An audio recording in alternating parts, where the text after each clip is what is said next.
এখন চলুন দেখি 15 অ্যাম্পিয়ারের ব্যাটারি প্যাকে চার্জ করতে কত সময় লাগে এবং কত অ্যাম্পিয়ারে চার্জ করতে পারে।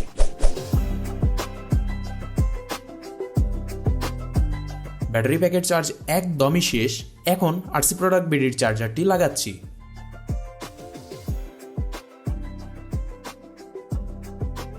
দেখতে পাচ্ছেন 5 অ্যাম্পিয়ারে প্যাকটি চার্জ হওয়া শুরু হয়েছে। এখন মিটারের ডাটা ক্লিয়ার করে রেখে দিচ্ছি এটা বোঝার জন্য যে কতক্ষণে ফুল চার্জ হয়। এই সুযোগে চ্যানেলটিকে যদি সাবস্ক্রাইব না করে থাকেন প্লিজ ডু সাবস্ক্রাইব। 1 ঘন্টায় ব্যাটারি 13.6 ভোল্টে চলে এসেছে এবং এখনো চার্জারটি কনস্ট্যান্টলি 5.5 অ্যাম্পিয়ার ডেলিভার করে যেতে পারছে।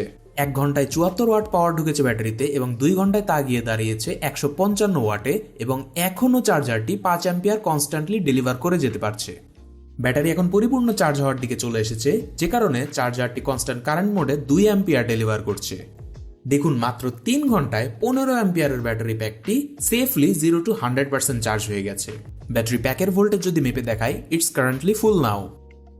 ব্যাটারির সেফটির জন্য 5.5 অ্যাম্পিয়ারে চার্জ করে বলে চার্জারটিকে দুর্বল ভাবার কিন্তু কোনো কারণ নেই।